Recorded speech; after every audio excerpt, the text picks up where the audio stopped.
오늘 말씀은 계시록 3장 말씀 우리 보겠습니다. 3장 20절 말씀입니다. 우리 다 아시는 내용이죠.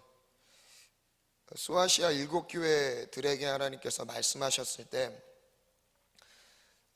소아시아 7교회 중에서 마지막 교회입니다. 라오디게아 교회에게 책망하셨던 내용들, 그 뒤에 나오는 내용이죠.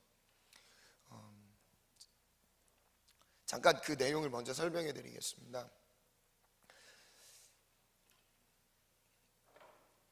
소아시아 7교회가 처음에는 성령 충만으로 하나님께서 교회를 세우실 때 성령님의 사도행전의 역사들, 사도들을 통해서 그들을 통해 증거되는 복음의 사역이 그냥 지금의 때처럼 그냥 예수 믿으세요, 안 믿으면 지옥 갑니다, 그리고 예수 믿으면 평안해집니다, 어떤 이론을 전달하는 그런 수준이 아니었습니다.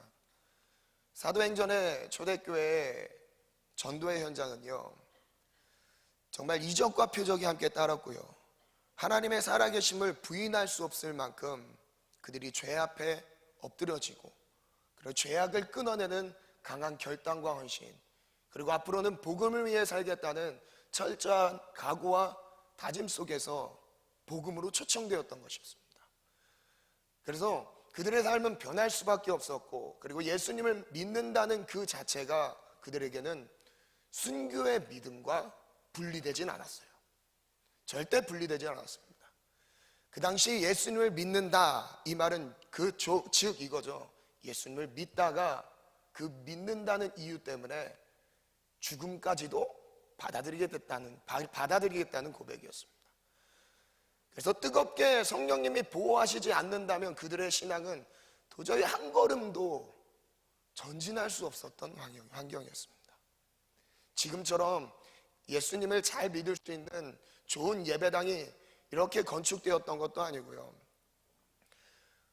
부모님의 신앙의 대를 이어가면서 기도가 쌓였던 것도 아니었고요, 그들이 뭔가 신앙생활을 할 수 있는 넉넉한 분위기와 조건 속에서 하나님을 기억하는 그런 환경은 전혀 그들에게 제공되진 않았습니다. 단지 그들은 딱 하나였습니다. 예수님이 나의 구주시라는 것, 예수 그리스도께서 나의 죄를 위해서 십자가에 못 박혀 죽으시면서 나의 영혼을 사망의 권세에서 구원하셨다는 것, 이 하나의 이유만으로도 그들의 신앙을 유지하는 것, 그리고 그 다음으로 복음을 증거하는 현장 가운데 나아가는 것은 어떤 장애도 제재도 문제가 되지 않았습니다. 성령님께서 함께 하셨던 거죠. 그래서 소아시아 7교회는 정말 뜨겁게 사도 바울의 이 뒤를 이어서 복음의 사명을 감당하고 있었습니다. 그런데 이 소아시아 7교회에게 마지막 요한계시록 1장부터 3장까지의 내용을 보면요, 그들을 책망하는 내용밖에 없어요. 거의 칭찬하는 내용도 좀 나오긴 하지만 그들이 신앙생활에 대한 책망을 말씀하십니다. 그 중에 라오디게아 교회에게 책망했던 내용인데, 우리 본문 한번 20절 한번 읽겠습니다. 힘차게 읽겠습니다. 시작.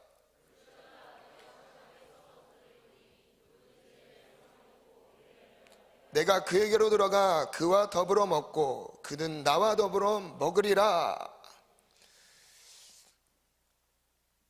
예수님께서 왜 이 말씀을 라오디게아 교회에게 하셨을까요? 그러면 우선 먼저 점검해 봐야 될 건요, 우리의 신앙생활이란 내가 믿고 있는 예수님, 그리고 내가 섬기고 있는 이 몸된 주님의 몸된 교회, 이 교회를 세우고 가꾸고 예수님을 닮아가도록 섬기는 이 자리가요, 하나님을 인정하는 믿음에서부터 시작되는 것입니다.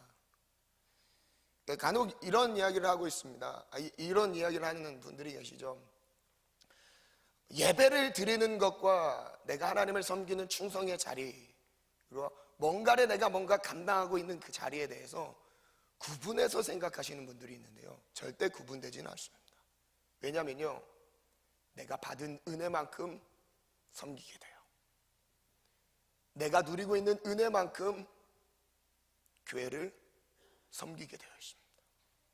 그리고 섬기는 만큼 주님을 더 사랑하게 되어 있습니다. 왠지 아세요? 이 교회는 예수님의 몸이기 때문에. 이 교회는 어떤 누구의 것도 아닙니다. 예수님의 것입니다. 주님의 몸된 교회에 마음을 두는 만큼 주님을 사랑하게 되어 있습니다. 신앙생활은 삶 속에서 내가 얼만큼 하나님을 인정하고 하나님을 인정한 그 인정한 것이 내 삶 속에서 드러나는 것에 따라 달려 있습니다. 그래서 로마서 8장에 보면 말씀 한번 띄워주시겠어요? 로마서 8장 12절부터 한번 보시면요, 우리 한번 읽겠습니다. 시작. 그러므로 형제들아, 우리가 빚진 자로 돼 육신에게 져서 육신대로 살 것이 아니니라. 너희가 육신대로 살면 반드시 죽을 것이로되 영으로서 몸의 행실을 죽이면 살리니. 여러분 잘 보세요. 사도 바울이 로마서를 통해 이렇게 말하고 있죠. 하나님께서 우리에게 말씀하십니다. 형제들아, 우리가 빚진 자로 돼. 어떤 빚을 졌을까요? 우리가 어떤 빚을 졌을까요? 은혜의 빚을 졌습니다. 예수 그리스도께서 십자가에 못 박혀 죽으시면서 받을 수 없는, 수준도 되지 않는 그 큰 사랑을 우리가 받고 있습니다. 감히 나를 위해서 대신 죽으셨다. 뭔가 내가 받을 만큼의 형편이나 수준이 된다면 모를까, 건드리면 죄밖에 나오지 않는 우리의 인생을 향해서 나를 대신해서 죽으셨다. 그래서 우리가 빚진 자죠. 형제들아, 우리가 빚진 자로 돼 도저히 갚을 수가 없습니다. 우리가 평생을 하나님을 위해서 뭔가를 한다 해도 우리의 영혼 구원하셨던 그 생명의 빚 앞에서는요, 갚을 길이 없습니다. 아멘.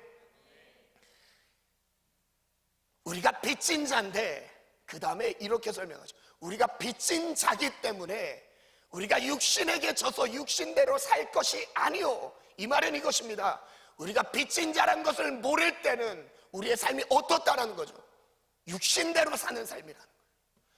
내가 하나님의 은혜를 모르고 나를 위해서 십자가 지신 예수님의 그 은혜와 사랑을 모르면 결국 나오는 결과물은, 열매는 육신의 열매들밖에 없습니다. 근데 그것이 동기부여는 바로 육신대로 사는 욕심이 우리 가운데 있는 거예요. 그래서 예수님의 십자가 앞에서 죽음을 경험하지 않군요, 신앙생활을 할 수가 없습니다. 신앙생활 하다가도 그 사랑을 잃어버리면, 은혜를 잃어버리면 다시 육신의 삶으로 살아가게 됩니다. 그래서 이렇게 더 이어서 이렇게 말합니다. 너희가 육신대로 살면 반드시 죽을 것이로되 영으로서 몸의 행실을 죽이면 살리니. 신앙생활은 이제 복잡하게 생각하면 여러 가지가 나올 수 있겠지만요, 정말 간단합니다.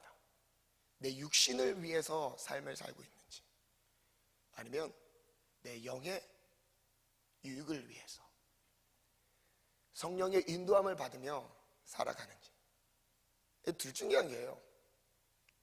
우리가 죄를 짓고 있는 그 현장에서는요, 우리의 욕심이 늘 앞서 있습니다. 그래서 그 욕심의 그 근본에 보면 우리의 육체를 위해서 모든 것을 선택합니다. 희노애락, 취미, 여러 가지의 만남과 교제들, 누구를 위하죠? 나를 위해요. 육신을 위해. 근데 결국 이 육신을 위한, 육신대로 살면 죽을 것이로되 영으로서 무엇을 죽이라고 말씀하시죠? 영으로서 몸의 행실을 죽이래요. 영으로서 육체가 하고 싶은 그 욕심을 죽이라고 말씀하십니다. 그러면 살리니. 그 다음에 이렇게 말씀하십니다. 14절부터 읽겠습니다. 시작. 인도함을 받는 사람은 곧 하나님의 아들이라. 너희는 다시 무수하는 종의 영을 받지 아니하고 양자형을 받았으므로 우리가 아빠 아버지라고 부르짖느니라. 신앙생활의 강적은 납니다. 내 육체예요. 내 육체의 욕심입니다.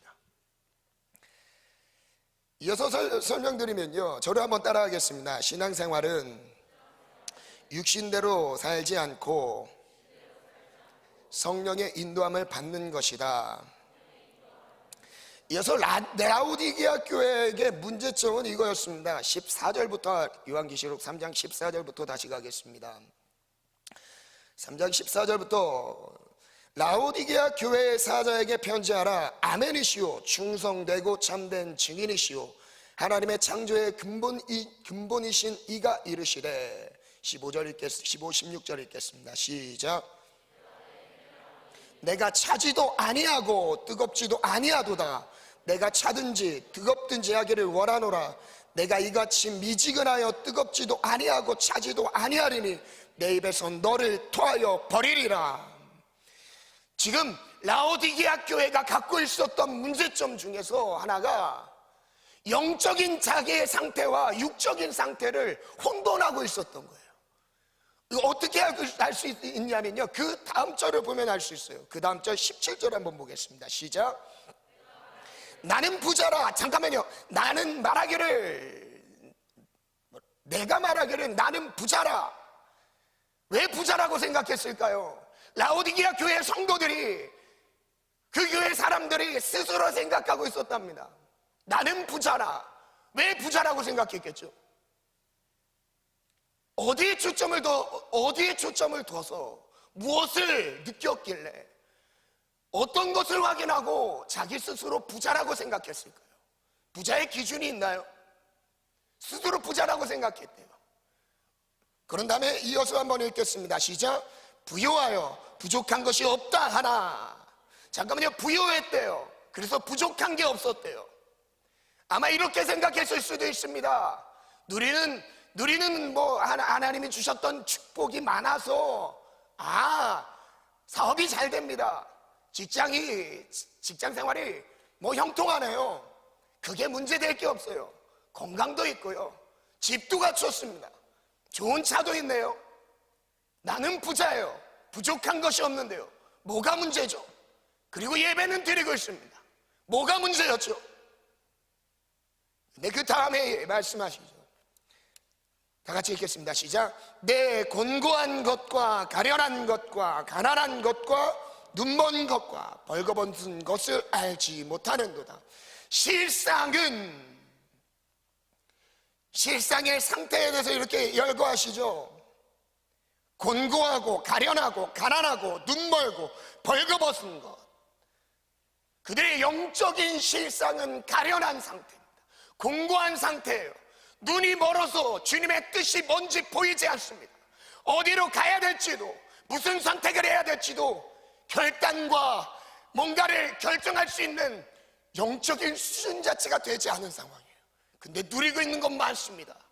육적으로 누리는 것들은 많아요.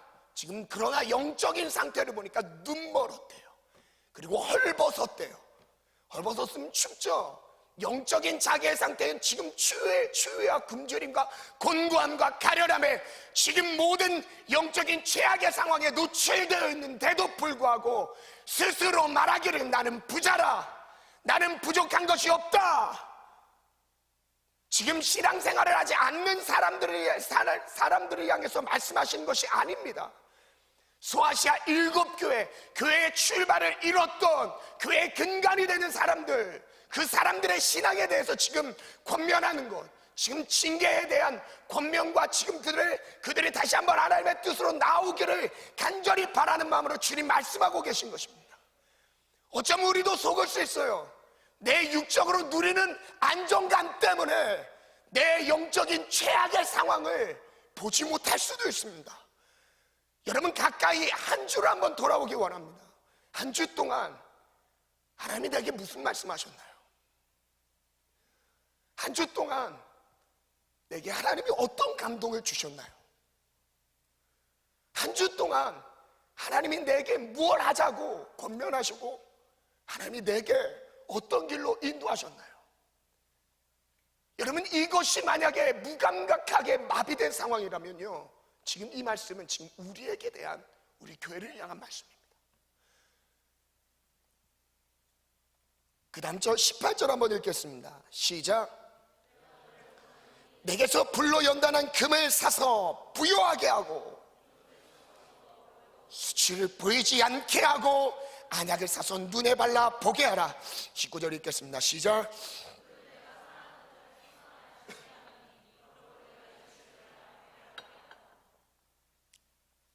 마지막 절 19절인데요 물은 내가 사랑하는 자를 책망하여 징계하노니 그러므로 내가 열심을 내라.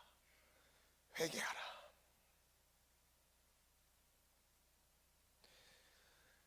라오디게아 교회의 첫 번째 문제점이 차든지 덥든지 하지 못했던 신앙, 미지근해서 주님의 입에서 토해내칠 수밖에 없었던 그들의 신앙의 문제는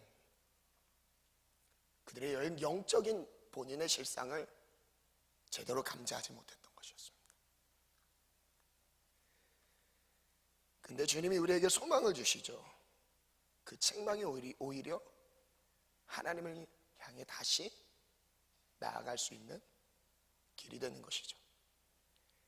물은 내가 살아가는 자를 책망하여 징계하노니 그러므로 열심을 내라. 회개하라.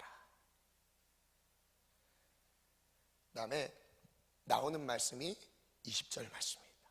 볼지어다 내가 문 밖에 서서 두드리노니. 예수님 지금 우리의 문 밖에서 두드리고 계세요. 누구든지 내 음성을 듣고 문을 열면 내가 그에게로 들어가 그로 더불어 먹고 그는 나와 더불어 먹으리라. 언제든지 준비되어 있는 거예요.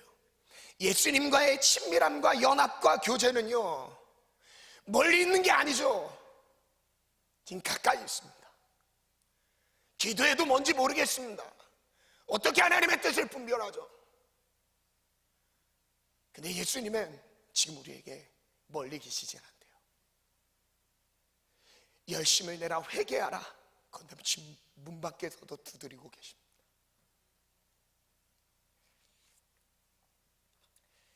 요한복음 말씀 보겠습니다. 요한복음 10장 7절부터 말씀 보면요, 라오디게아 교회는 영적인 실상과 눈에 보이는 가시적인 눈으로 드러나는 그런 상태와 혼돈하면서 그들의 본인의 스스로의 모습을 제대로 감지하지 못했던 것에서부터 시작됐죠. 그래서 결국 차든지 뜨겁든지 하지 못했던 미지근한 신앙이 되어버렸습니다. 그래서 마지막에 예수님께서 이제 소아시아 7교회 각 교회에게 동일하게 하셨던 말씀이죠. 3장 22절에 이렇게 말씀하시죠. 뒤 있는 자는 성령이 교회들에게 하시는 말씀을 들을지어다.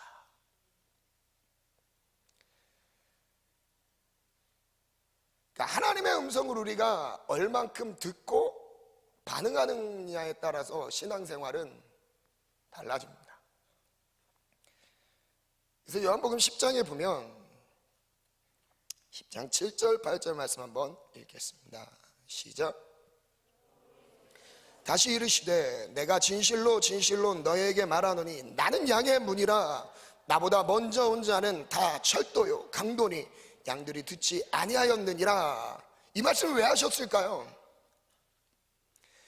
많이 아시는 말씀이죠. 내가 진실로 너에게 이르노니 난 양의 문이다. 나보다 먼저 온 자는 다 철도요 강도다. 나보다 먼저 온 자가 누굴까요?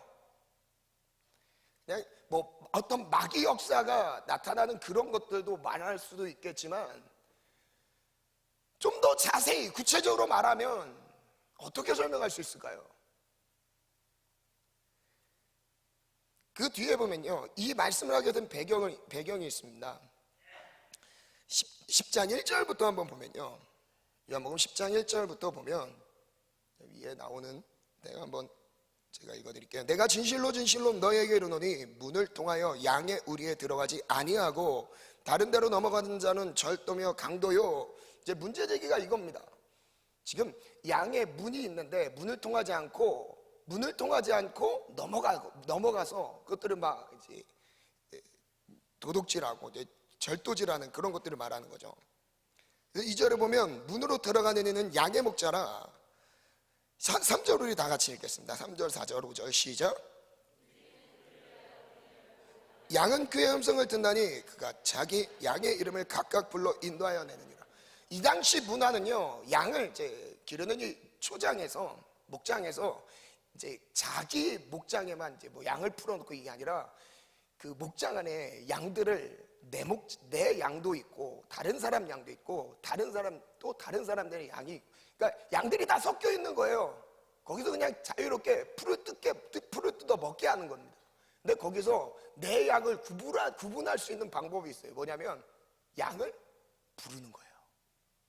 목자가 자기의 양을 부릅니다. 그럼 그 부름받은 그 양은 자기 목자의 소리를 듣고 따라가는 거죠. 목자가 여러 명이 있겠죠. 그래서 내 양에게 누구야? 일로 와라. 가면 그 양이 따라오는 거예요. 양도 자기 목자의 목소리도 알고, 그리고 목자도 반응하는 양을 아는 문화적인 배경이었습니다. 그래서 3절부터 다시 한번 읽어드릴게요. 문지기는 그를 위하여 문을 열고 양은 그의 음성을 듣나니 그가 자기 양의 이름을 각각 불러 인도하여 내느니라. 4절 5절 시작. 그 아는 고로, 잠시만요, 양들이 그의 음성을 아는 고로 따라오되, 양들이 목자의 음성을 아는 고로 따라가는 거죠. 그리고 5절 읽겠습니다. 시작.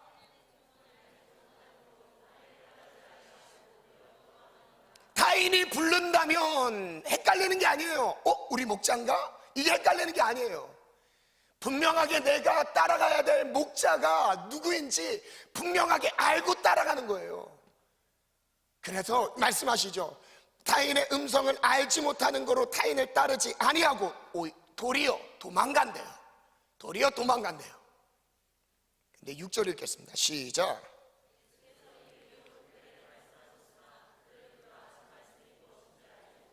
그래서 그 다음으로 자세하게 설명하신 거예요. 그러니까 이렇게 비유로 설명해 줬는데 못 알아들으니까 자세하게 설명하신 거죠. 왜 못 알아들었을까요? 지금 예수님이 오셨습니다. 예수님께서 그들에게 설명하고 계신 것이죠. 야, 양의 문이다. 나는 양의 문이야. 나를 통해 들어가야 돼.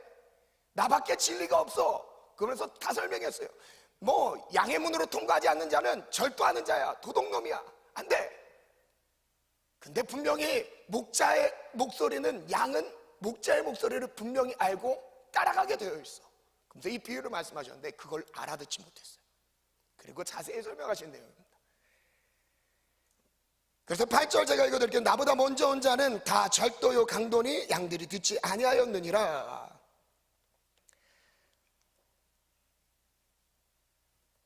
(9절) (10절) 읽겠습니다. 시작.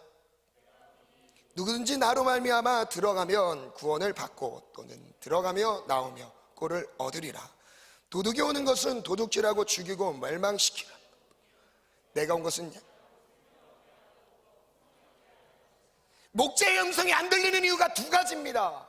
첫 번째는요, 길을 잃어버렸든지, 두 번째는 원래부터 양이 아니든지입니다.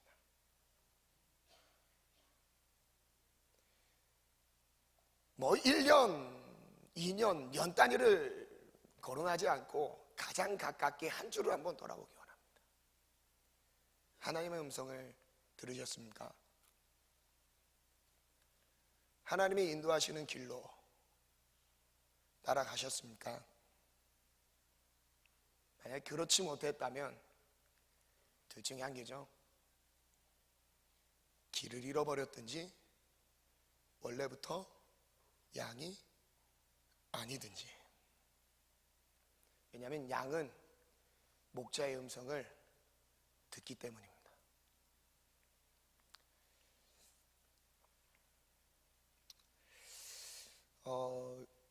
여기서 먼저 온 자는 절도요 강도니라는 설명이 있는데,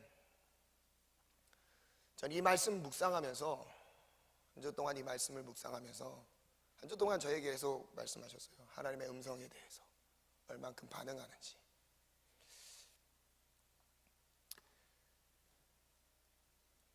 근데 이게 외형적으로 나타나는 신앙인들을, 우리의 믿음을 가로막고 핍박하고 이런 것으로도 묵상할 수 있겠지만요, 문맥상 보면 그렇진 않아요.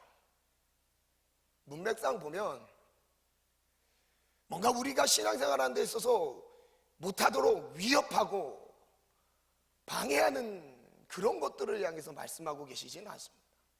그 뒤에 또 말씀 읽어보면 설명드리면 이제 또 알 수 있겠습니다.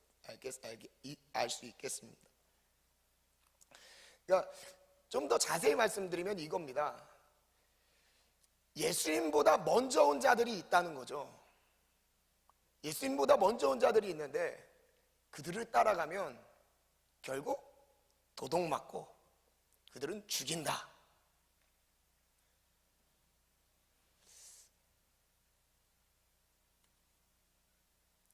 헛된 가르침이에요. 그들이 따라갈 만큼의 이유가 될 만한 헛된 가르침입니다. 그 헛된 가르침은 당시 유대인들 그리고 바리새인들,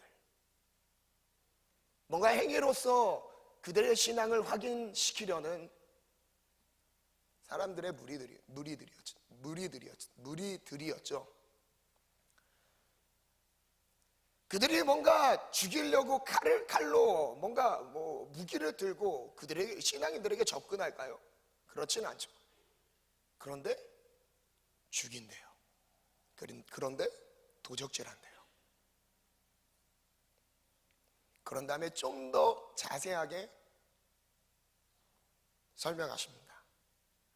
11절부터 나오는데요, 선한 목자와 싹군을 비교하면서 설명하고 계시는데요, 그 싹군이 바로 누굴까요? 거짓 목자죠. 싹군이 뭐죠? 절도하는 자, 죽이는 자죠. 한번 볼게요. 10절에 보면 나는 선한 목자라. 선한 목자는 양들을 위하여 뭐를 버리는 이라? 목숨을 버리거니와.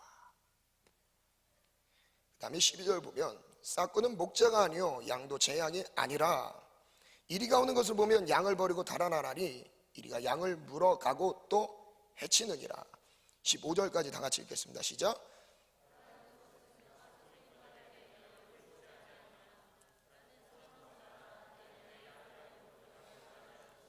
아버지께서 나를 아시고 내가 아버지를 아는 것 같으니 나는 양을 위하여 목숨을 버리노라.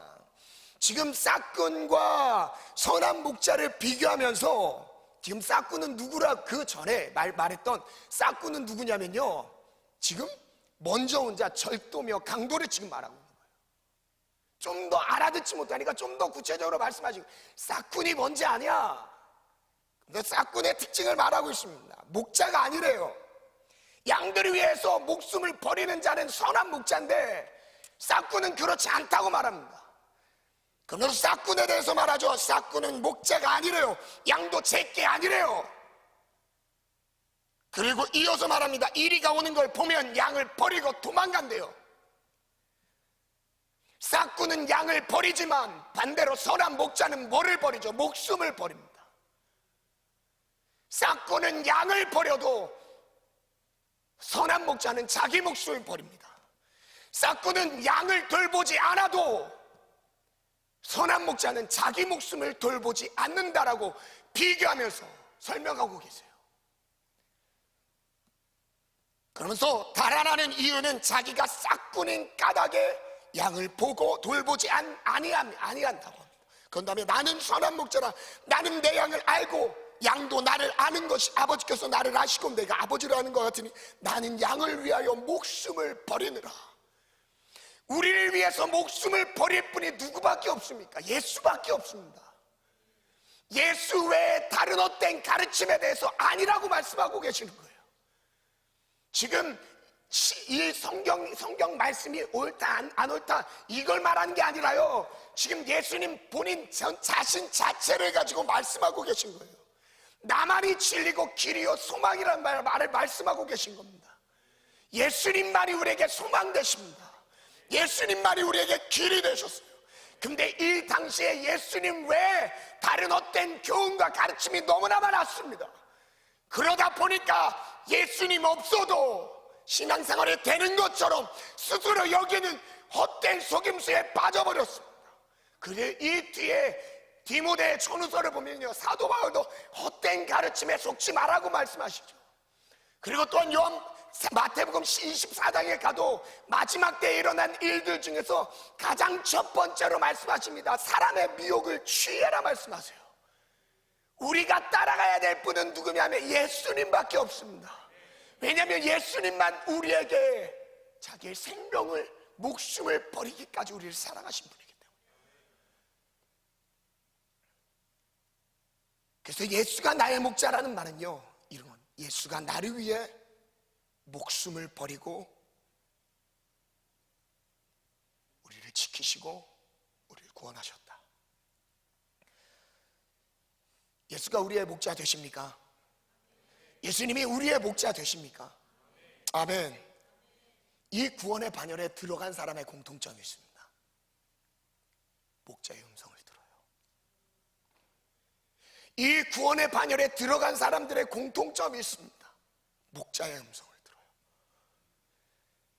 그리고 그 목소리에만 반응하게 되어 있습니다. 우리 귀는 열려 있어요. 정말 온갖 것들이, 세상의 소리들이 다 들리도록 열려 있습니다. 세상의 소리를 듣고 지금 우리가 움직이고 있습니까? 아니면 정말 주님의 목소리를 듣고 그 목소리에 반응하면서 움직이고 있습니까? 순종의 단계를 보면요,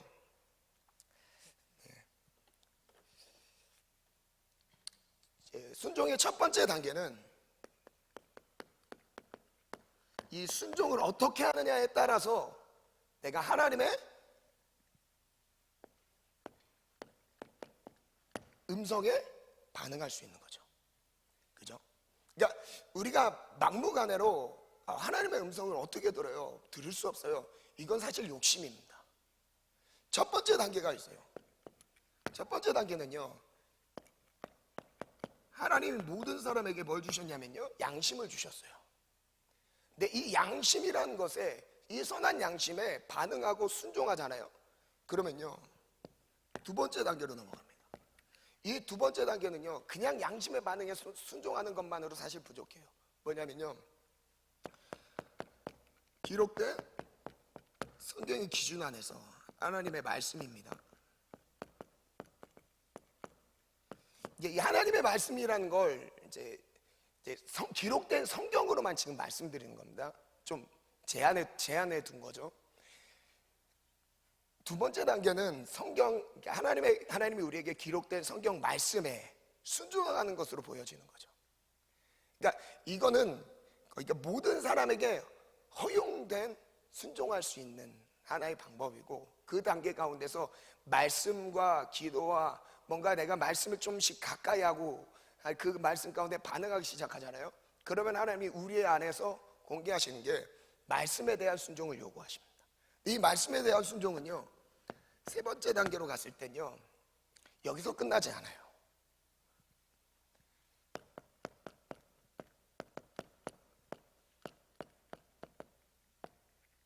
성령의 감동으로 이어집니다. 그러니까 한 번에 우리가 막 성령의 감동을 받고, 이거는 정말 위험해요. 왜냐하면 하나님은 말씀 가운데서 역사하시는 분이니까. 그죠? 아멘?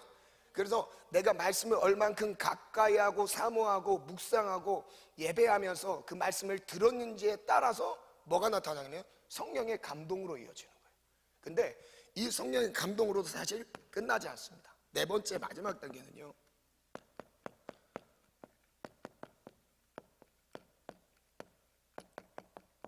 성령의 음성으로 들어갑니다. 그러니까 이런 것 같은데 감동이 왔네, 이게 아니라 이제 하나님이 분명하게 말씀해 주시고 듣는 수준으로까지 하나님이 이끌어 가세요. 누가 그랬냐? 모세가 그랬죠. 모세 외에 다른 하나님의 종들도 많이 있었습니다. 근데 그들이 모세에게 따졌을 때 하나님이 모세를 변호해 주면서 뭐라고 하죠? 야, 나는 너희들에게 꿈을 통해 말하고 감동을 주어 말했지만 모세에게는 직접 말씀했대요. 모세에게는 직접 말씀했대요. 그만큼 하나님을 사랑하고 사모했던 거죠. 그러니까 내 신앙의 수준과 단계에 따라서 하나님이 말씀해 주신 것들이 달라지는 거예요. 근데 우리가 소망을 가질 수 있는 건요, 이 순종이란 것은 내가 이 양심의 법에 순종하잖아요. 이 순종이 하나님 말씀에 작은 것이라도 순종하고 반응하잖아요. 그럼 이걸로 이어지고, 이 성경에 대해서 순종하잖아요. 그럼 이제 조금 더 삶 속에서 진하게 내 삶을 이끌어 가시는 감동으로 이어집니다. 감동으로 이어져요. 근데 여기서 성경의 음성으로까지 넘어가는 건요, 엄청난 큰 벽이 있어요. 여기서도 사실 큰 벽이 있습니다. 이게 순종할 때 우리의 순종의 단계에 따라서 하나님을 경험하고 목소리를 듣고 그거에 반응할 수 있는 그런 은혜가 열려지는 것이 이 단계에 따라 간다면요, 역시 반대로 불순종하게 되면 어떻게 되는 거죠? 하나님의 음성을 듣다가도 어떻게 되죠? 쭉쭉 떨어지죠. 그래서 순종과 불순종의 차이가 이렇게 크다라는 거예요. 그러니까 하나님께서 우리에게 말씀하셨던 이 말씀과 기도는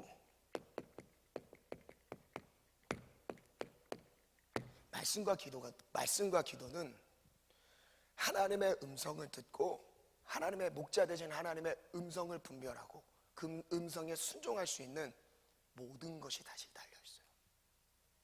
근데 이거에 대한 순종이 되지 않으면 그 어떤 순종도 되지 않습니다.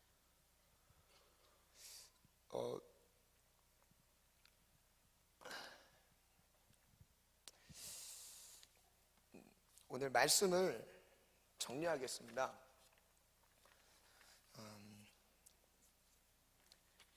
마지막 한번 읽어볼까요? 이어서 15절, 16절, 17절 한번 다 같이 읽겠습니다. 10장 15, 16, 17절 다 같이 읽겠습니다. 시작. 나를 아시고 내가 아버지를 아는 것 같으니 나는 양을 위하여 목숨을 버리노라. 또 이우리에 들지 아니한 내가 인도해야 할 터이니 그들도 내 음성을 듣고 한 무리가 되어 한 목자에게 있으리라. 지금 무리 안에 들어있지 않은 하나님이 구원할 양들도 있다라는 것이죠. 그리고 그들을 위해서 예수님께서 다시 그들을 부르신대요. 근데 그들은 내 음성을 듣고 그들도 역시 반응한대요. 그리고 17절에 있습니다. 시작. 버리는 것은 그것을 내가 다시 얻기 위함이니 이로 말미암아 아버지께서 나를 사랑하시느니라. 예수님께서 우리를 위해서 목숨을 버리셨습니다. 우리가 하나님의 음성을 듣는 수준이 지금 이 네 가지 단계 중에서 어느 위치에 있는지를 한번 돌아봤으면 좋겠어요. 점검해 봤으면 좋겠습니다. 내가 하나님의 말씀을 가까이 하지 않잖아요. 그냥 양심의 법 안에서 싸우다가 하나님의 말씀과 전혀 상관없는 내 삶을 살아가게 됩니다. 양심의 법은 완벽하지 않아요. 불안합니다. 왜냐하면 하나님의 길은 그때그때 정말 달라요. 근데 말씀을 조금 생각나게 하면서 하나님께서 생각나게 하시면서 말씀에 적어도 이게 두 번째 단계죠. 말씀에 이렇게 써 있는데 이거 순종해야 되는데, 이 정도 수준을 말하는 거죠. 이것도 정말 부족한 단계입니다. 대부분 우리 청년들이 지금 2단계에서 많이 머물러 있는 것 같아요. 그러니까 말씀은 이렇게 기록되어 있는데 그 순종해야 되는데 순종하는 정도, 그죠? 근데 세 번째 단계는 좀 다르죠. 성령님이 내게 말씀을 가지고 감동해 주시죠. 실제 감동해 주시는 것들이 내 삶을 이끄시는 걸 말씀드리는 겁니다. 그냥 순간순간 깨달아서 이렇게 순종해야지 이걸 말하는 게 아니에요. 성령 하나님이 내 삶을 이끌어 주시오. 감동과 성령의 음성은요, 필요한 게 있어요. 이 두 가지는, 이 단계부터는요, 하나님을 인격적으로 인정할 때부터 감동이 오기 시작해요. 평상시 내 삶 속에서 하나님을 인정해 드릴 때 하나님이 인격적으로 우리에게 감동해 주십니다. 그리고 인격적으로 내게 말씀하십니다. 다음 단계로 넘어가는 게 사실 많은 기도와 말씀 앞에서 우리가 엎드리는 시간이 필요합니다. 찬양 준비해 주시겠어요? 마지막 요한복음 10장 27절 말씀 한번 읽겠습니다. 다 같이 읽겠습니다. 시작. 내 양은 내 음성을 들으며 나는 그들을 알며 그들은 나를 따르느니라. 라오디게아 교회가 겪었던 반죽, 우리들의 밝은 빛 찬양할 건데요. 라오디게아 교회가 겪었던 어려운 영적인 문제들, 그런 것은 영적인 것과 육적으로 드러나는 것을 혼돈하면서 본인이 스스로 지금 곤고하고 가련하고 굶주리고 헐벗었고 눈멀고 영적인 실상을 보지 못했던 것이 문제였습니다. 근데 그 문제로 인해서 예수님은 말씀하셨죠. 덥지 뜨겁지도 않고 차갑지도 않은 너희 미지근한 신앙에 대해서 내 입에서 토하여 내치리라. 육신대로 살면 죽을 것이로도 만일 우리의 영으로서 몸의 행실을 죽이면 살리니 무릇 하나님의 영의 인도함을 받는 자는 하나님의 아들이라. 하나님의 말씀에 순종할 수 있는 방법은 다른 게 아닙니다. 그 음성을 듣는 것에서부터 시작되죠. 구약에도 마찬가지죠. 순종하다라는 그 동사와 하나님의 말씀을 듣는다는 이 동사가 똑같은 의미예요. 샤마, 순종하다, 듣다, 똑같은 의미예요. 양이 목자의 음성을 듣는 것도 마찬가지입니다. 우리가 예수님을 목자로 인정하면서 그분의 음성을 듣는 것도 똑같은 거예요. 그 음성을 듣는다는 그건요, 순종하는 것과 일맥상통합니다. 내가 이번 한 주를 돌아보시라. 멀게 보지 말고 한 주 동안 한번 돌아보시라. 하나님이 내게 정말 말씀하셨습니까? 하나님의 음성을 듣고 한 걸음 가셨습니까? 하나님이 내게 주신 감동에 따라 음성이 너무 멀게 느껴지는 그 신앙의 수준이라면 하나님이 내게 어떤 감동으로 어떤 마음을 주셨길래 오늘 여기까지 나오게 되었는지를 한번 돌아보시기 바랍니다. 오늘뿐만 아니라 일상의 삶, 그 가운데서 하나님이 내 삶에 얼만큼 개입하시고 간섭하시며 내 삶을 이끌어 주셨는지를 한번 돌아봅시다. 하나님이 내 삶의 주인인 것을 인정하십니까? 주인됨을 인정하고 인격적으로 인정하고 받아들이는 만큼 주님은 내게 말씀하십니다. 그리고 그분의 목소리를 듣게 하십니다. 오늘 내가 그 감도와 영적인 감도가 멀어져 있다면 오늘 그것을 회복하기 원합니다. 내가 목자의 음성을 듣지 못하는 두 가지 말씀드렸어요. 첫 번째는 길을 잃어버렸든지, 그리고 두 번째는 원래부터 양이 아니었던지입니다. 긴장하셔야 돼요. 지금의 기도는 좀 긴장하셔야 됩니다. 회복하셔야 돼요. 길을 잃었다면 하나님 다시 한번 주의 음성을 들을 수 있는, 주의 감동을 받을 수 있는 하나님 그것으로 나를 이끌어 달라고 기도하시기 바랍니다. 그것은 순종입니다. 그것은 순종이에요. 순종을 낳게 하고 다음 순종으로 이어진다. 그 첫 순종의 시작은 말씀과 기도입니다. 싹꾼과 선한 목자는 차이가 있습니다. 싹꾼은 양을 버리는, 그러나 예수님은 우리 위해 자기 목숨을 버리셨어요. 즉 예수밖에 우리에겐 길이 없습니다. 예수 외에 다른 수많은 그들의 머리를 채웠던 수많은 가르침들은 그들을 오히려 죽이고 도적질하는 그들을 도와주는 것처럼 곁에 있었으나 오히려 바리새인 그리고 유대인들, 그들은 그들을 사냥했어요. 근데 그 듣고 있는 그 자신들을 깨닫지 못하니까 지금 이 말씀하신 겁니다. 오직 누구라고요? 예수 그리스도. 오직 예수 그리스도. 아멘. 저를 따라합니다. 오직 예수 그리스도. 예수님의 음성을 듣고 순종하자. 우리 그 마음 가지고